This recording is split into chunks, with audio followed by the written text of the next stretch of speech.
Do you want to grow as a professional, get the promotion you deserve, or find your dream job, or maybe grow your business, finding new clients, or build stronger relationships with prospects and clients? Then this podcast is for you. This is Personal Branding, the podcast, and in this podcast, I help you to grow your personal brand so you can achieve your goals and grow as a professional. Welcome, Martijn. It's great to have you. I think Thank you very much. the most important reason you're here is because of LinkedIn, because that's how we know each other, right? We met. Definitely. Yeah, and I know there's a lot of people out there that already know you, but for the people who don't know you yet, you're a LinkedIn expert. You help companies, entrepreneurs, businesses to use LinkedIn the right way. But there's so much more that you do. Can you tell a bit more about yourself? Yeah, that's always the problem when you talk about personal branding and when you're, which I like that term, multipreneur. So if you have like lots of business ideas and things you love and multiple interests that you have, so it's always hard to explain what you do. But actually, to sum it up, the thing that I do is I share strategies, I share tactics to make professionals more effective. And you could say that's something like productivity and stuff like that. But I always like to say effectiveness is much more interesting than efficient. Efficient is trying to get to something with the least amount of resources to get to the goal as fast as you can. But that doesn't mean that it's always effective. So what I do is I help entrepreneurs, salespeople, actually all professionals, especially on LinkedIn, who want to become more effective. And when I look at my services that I offer, it's actually two. One you already mentioned. It's my LinkedIn services. I do this via as a business partner of Just Connecting. Richard van der Blom is one of the people that many people already know on LinkedIn. So I'm the business partner for the Netherlands, and we offer trainings and consultancy for LinkedIn, personal branding, content, networking, stuff like that. But my special take on it is how can you do things more effective on LinkedIn? So I'm not talking, that's something I have to address. I'm not talking about automation on LinkedIn, because as everybody knows or should know, that's a bad thing, and LinkedIn doesn't allow it. So I'm not talking about sending automated requests and stuff like that. But what I am talking about is, for example, using a text expander. So when you use abbreviations, when you use sentences, for example, a lot, you can put them in a text expander to make sure that you get those texts easy and fast. So that's one of the things that I'm always thinking about, like how can I make people more effective on LinkedIn? That's the most important. Great, and you already mentioned this because you also talk a lot about personal branding, and that links, of course, to the effectiveness of people on LinkedIn. This is Personal Branding, the podcast. What are your thoughts around personal branding? Is it important? And I think I know the answer, but curious to find out why. Yeah. Well, you guessed it already, Wendy. Yes, personal branding is important. And I started training people on LinkedIn on how to use the platform in 2012. Which is a long time ago, especially in the digital world, of course. But back then, LinkedIn was the platform you used to use to get a new job. And of course, we all know that LinkedIn is so much more right now. So when you look at it from the perspective of personal branding, it's super important. You know, in the market, people only have like a few seconds to get to know you. And if you're not clear on what you do, who you are, the person that you are, then they will lose interest in you and they will go on to the next person. And of course, I'm talking about this in a business perspective, but if you want to advance your career, your personal brand is super important. Thinking strategically about your personal brand is super important. Let alone, of course, for entrepreneurs, it's a must-have. I think it's the first thing you have to start to make sure that you craft that personal brand in a professional way. So yeah, super important. Yeah, definitely. And how have you built your own personal brand? Because you're pretty active on LinkedIn. You have really valuable content. It looks like you put a lot of effort into it. How have you built that from the ground up, and how did you manage to come up to that unique position that you have today? Yeah, to be honest, it's a complete struggle, and I say that, of course, with a lot of humor. And but yeah, especially when you do lots of different things. So most people know me for my, let's call it, LinkedIn services. So the trainings that I provide around, as I already mentioned, personal branding, content, networking, stuff like that, social selling. But the other thing that I'm really passionate about is, as I already said, like how to be more effective. And of course, that translates to the things that I do on LinkedIn, but it also goes broader. And this is a term that not many people know yet, personal knowledge management. And it's actually, I'm just making the short version, of course, but it's actually how do you manage all the information around you so you don't miss opportunities, so you profit on your wisdom, on the knowledge that you have, and all kinds of other things. So looking at it from a distance, so those two things, LinkedIn and being effective with your information, those two things are actually two totally different things. So it took me a while, like what's the connection between the things that I do on LinkedIn, the personal branding trainings and all the sorts of other stuff, and the thing that I'm so passionate about, which is this personal knowledge management. And this is how I came to how can I make you more effective on LinkedIn. So there's, of course, a lot of people on LinkedIn that are LinkedIn coaches, LinkedIn trainers, and so on. And I think it's very hard for every profession to stand out. Like what makes you unique? And of course, that's you, and that's your experience, and so on. But as we already said, like the importance of having a personal brand is also that you have to make clear in a few seconds what specific thing that you do, and why should I listen to you. So I think it took me, which always sounds weird, looking back and looking at the result right now, but I think it took me almost 2 years to figure out like what's the specific thing that I do differently than other people. So yeah, it's super important, but it's it sometimes is a struggle to get there. Yeah. Yeah, and I think, because when I look at your content, to me it really stands out. You mentioned video. To me, that I do that a lot, but you're very creative with the content. You use a lot of carousels, and that's to me also a way to stand out, right? Finding a strategy that works for you or for your brand. Mhm. And one thing that triggered me when you were commenting, I think on a post, was the audience size of your network. Yes. So we see, like Richard, we see people with a very, very large following bases. And then we see all the other people, right, with smaller following base or networks. And sometimes it can feel for people like, I can never achieve a lot of success because I only have X amount of connections. Do you think it's a showstopper when your audience is too small, or can your audience be too small to get success out of LinkedIn? Hmm. Well, first we have to get back, like, what's your goal? So if the goal for you on LinkedIn is to reach as many people as possible, I think your network strategy should be serving that goal, which means you should search for people who are in your target audience, connect with them, um, interact with them, comment on their posts, and so on. Of course, share lots of valuable content to get more followers.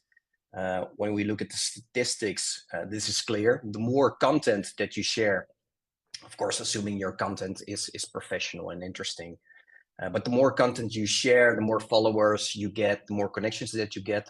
But there, and that's a big but.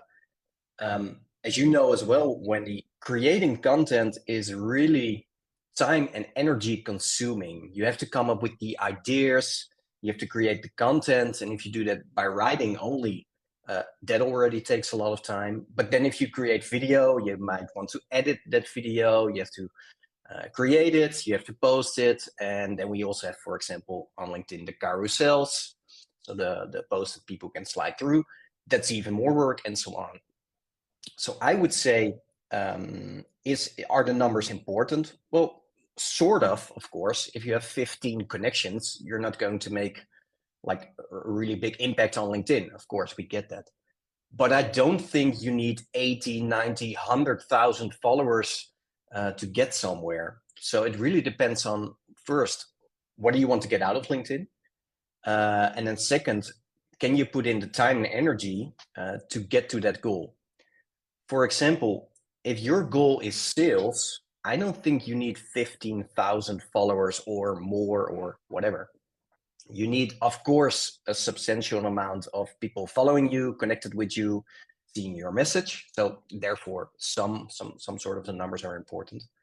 But if your goal is sales, you want to go for conversion, not reach. Not reach is not your goal. Your goal is to get people at the end of the day, of course, to buy your thing. So it's always a little bit of a gray area. But if you would say like, hey, are the numbers the most important? I would definitely say no. No, but going back to that part where you said creating content takes a lot of time and effort. And then you also said to grow your network, you need to share content. Mm-hmm. Do you think it's realistic for professionals who are not like me and you, who are very passionate about the content creation process as well, but have a job where they have nothing to do with content? Is it realistic that they also share a lot of content on a daily basis or a weekly basis? Or do you think it's not going to work for them? How do you see that when content is not your core passion? Yeah. What I've seen in my trainings for the last, 11, 12 years already, is that first, many people are like, why should I share content? And the answer to that is pretty simple. If you don't communicate, nobody will hear you. So we're not talking about like posting like every day on LinkedIn or every 2 days or whatever. That's for another discussion. But posting on LinkedIn or any other social media platform is important because, as we already discussed, your personal brand is important, and of course, with that is your personal profile on LinkedIn or maybe other social media. But I always say LinkedIn is like a business event. So if you dress up nicely and you go to a business event and you go stand in a corner and you don't say anything to anybody, that's not a bad thing, but you should not expect that something comes out of that business event. Well, that's the same for LinkedIn. If you never post anything on LinkedIn or repost, reshare, or whatever you do, that's actually going to a network event and not talking to anybody. So first of all, yes, you should share content. Then the second question is, of course, how much, what topic, what do you want to talk about? And that's, of course, the next one where people get stuck because I have nothing to say or nobody cares what I'm thinking, and maybe you could be right, but chances are pretty small because everybody has a voice, and for everybody, it's interesting to share with the world what you're thinking. And this actually comes back to what you were asking me earlier, like the numbers, is that important? And with the internet and of course LinkedIn, with that many members, you will always have an audience that wants to hear your voice or wants to see your message. And then of course it's interesting, like how can I find that audience and who is in that network and so on and so on and so on. But don't make the mistake that what you have to share is not interesting because your colleagues might not find it interesting or your family might not find it interesting, because there are definitely people out there who find it interesting what you share. So yes, creating content in every way is important. Start there. You mentioned Richard, of course, and he's very famous for publishing his algorithm report, which I highly recommend to check out because there are jewels in there. But what I do see, or what we both see, is that some people use that algorithm report not to create content because there should be 5 hashtags in there. You should have an opening hook line and you should create a carousel. You should post it then. And then you're starting to use that as an excuse not to post. And that should never be an excuse. Of course, look at the rules to play by and optimize your content. Good idea. But the most important thing is start to create content. And from there on, you will learn what works for you, what doesn't work, and so on. Yeah. Is that also the key to grow your network, the content part? Or do you think there's other elements that play a role as well when you want to expand your network and your reach? I think it's both. When you start to think about your personal brand, there will always come topics that are interesting for you or that you want to share things about. So for you and me, for example, Wendy, when something new happens on LinkedIn, we might want to share it because it's of course logical. We both do things with LinkedIn, so it's logical for us to share that we want to be recognized on that specific topic. So that's an important one. But it's not that you need to share content to network, but it will do help you, because if you share valuable content, people will go to your profile, they will respond to your posts. This could be a moment for you to network with those people, maybe to connect with them or follow their messages and so on. So it's not that you need to create content to network, but it makes it a lot easier to do that. Yeah. Yeah. Yeah, it's interesting, right? Because I completely agree with you, and it's easy to say because we both share a lot of content. So for us, it is common sense. But when you look at the numbers, it's only, what is it, 1% of the LinkedIn members posting content, and then you're like, how is this possible? Plus, if you feel like nobody wants to hear you, there's a lot of people out there that are only sitting and listening, so to say, to other people. Why do you think it's only 1%? What are your thoughts there? It's dangerous. And and most people listening are like, what? But actually, it is dangerous. And let me explain, because I go nuts on this stuff.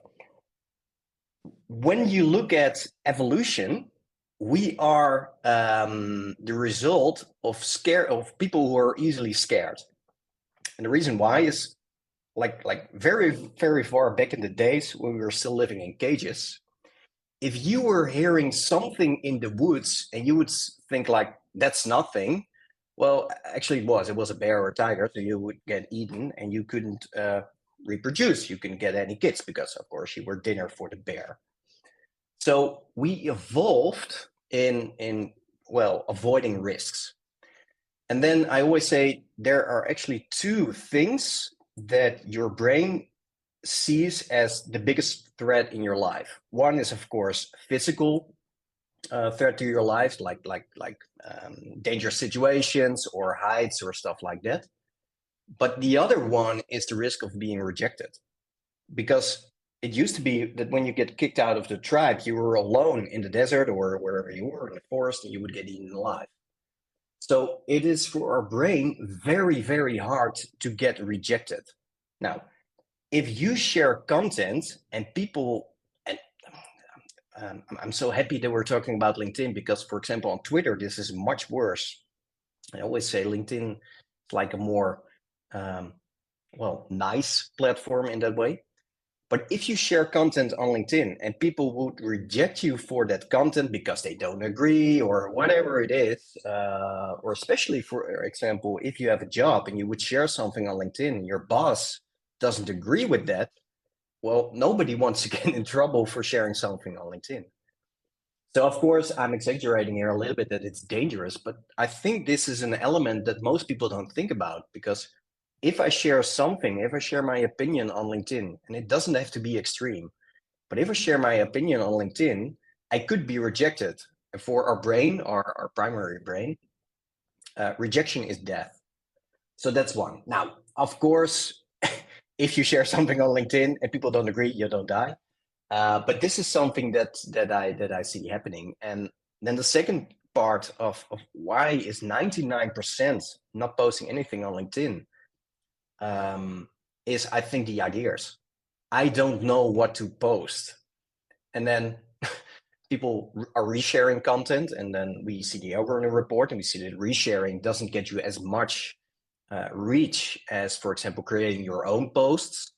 And then people also stop sharing that. don't, resharing is great. If that works for you, just do it. But this is what I see happening. So first of all, the risk of well, people not agreeing with you, and second of all, what should I post? I have no idea. But then the upside of that is, of course, if only 1% is posting, so if you start to post like 1 or 2 times a week, you're already better than 99% of the other people on LinkedIn. So it's a pretty easy win. Yeah. Yeah, no, I agree. And I think it's a lot of people are also not looking to expand their network, as in they want to expand if they meet somebody interesting or they had a meeting, but they're not necessarily feeling the need to grow their network, or they don't have an understanding of personal branding yet. And for them, it's just a place to gain knowledge, right? I have friends who work in hospitality, for example, and they just use LinkedIn to get information from other doctors and nurses and stuff. And she doesn't see the benefit of growing her network in the way that we see it. Mm-hmm. She's in a job where she's happy, and there are people out there that might not need the personal brand as hard as we think they do, or Mm-hmm. they believe they don't need it as hard as we think they do. But as I said, there's a lot of people who are listening, and if you're willing to stand up and let your voice speak by sharing content, there's always an audience who wants to listen, because there's people who are deciding to use the platform only to learn and develop themselves.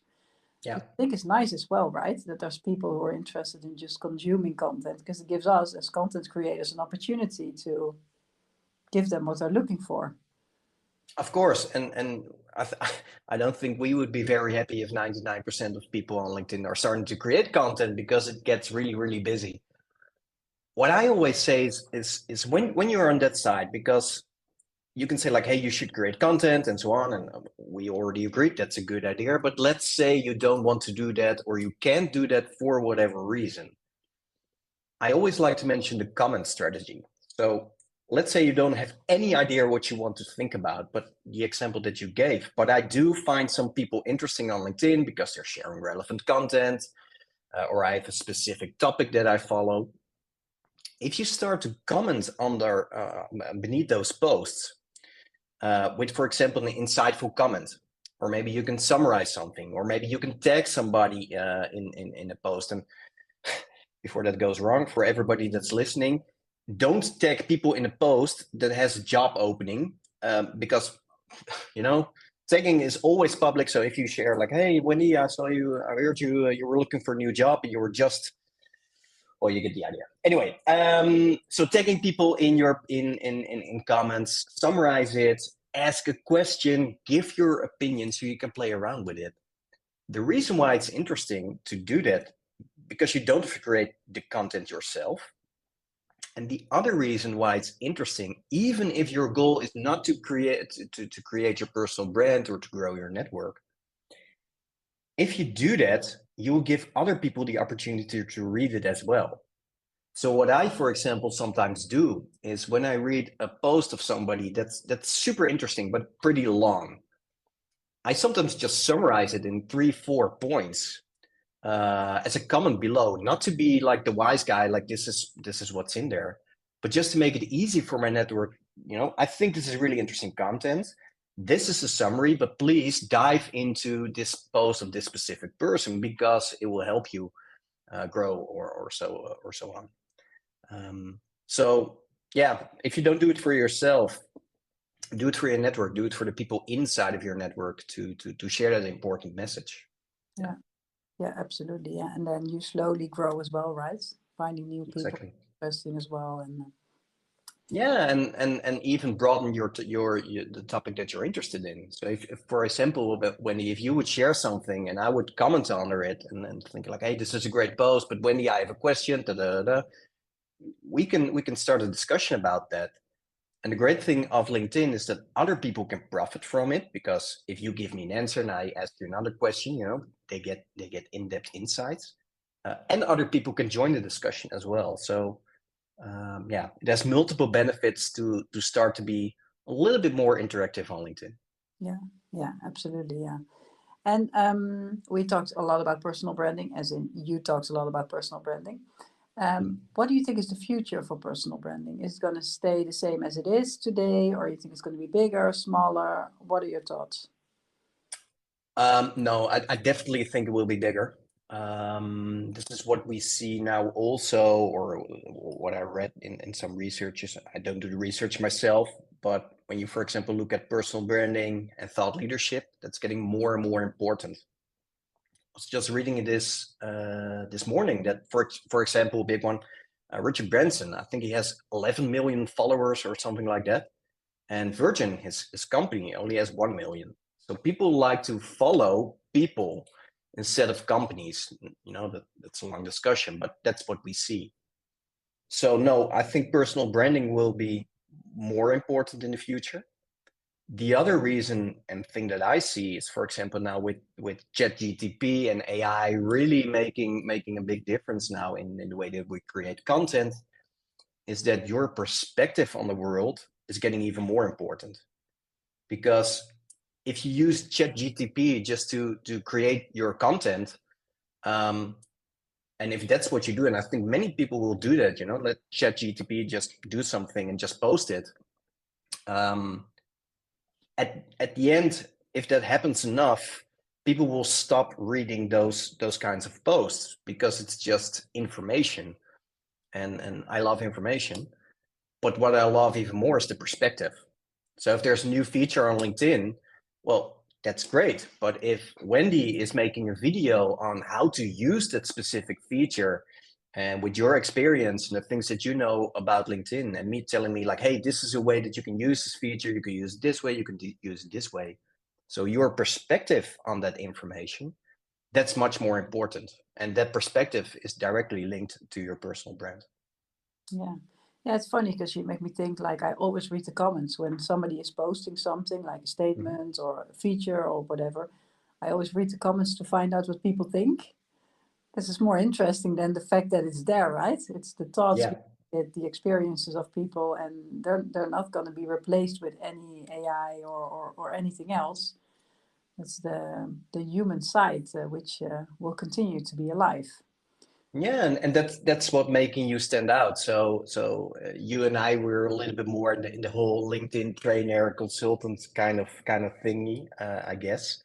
So when something new launches on LinkedIn, I see like dozens of posts in my newsfeed talking about that, which is great, and I love, and thank you very much for sharing, because now I'm up to date about the new feature. But what I'm more interested in is like the different perspectives that people are using it. And this is where it all ties back to your personal brand, because your personal brand should be, what would you say, the mirror of that perspective that you have. So a new feature on LinkedIn, you might say like, this is interesting for this and this and this. And I would say like, hey, this new feature is making you more effective, because that's my thing. And you can use it in this and this and this way. So yeah, personal branding. If you don't do something with it, definitely start to do that. Yeah. And what are your ambitions with your personal brand? Do you want to continue to grow? Are you happy with where you are today? Because you're very active. You seem to have a good strategy. We had a short talk before we start to record this podcast, so I know you have some thoughts there. But maybe you want to share something about your own plans around personal branding.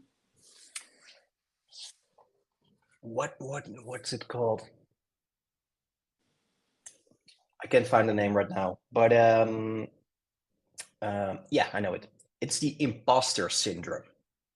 That's a very interesting one. So the imposter syndrome, for those of you listening that have no idea what the imposter syndrome is, it's the more you know something about a topic, the more you understand that you didn't know, or that you don't know much about the topic, and the more you think you're quote unquote a fraud. So definitely you're not a fraud, but for example, when it comes to LinkedIn, I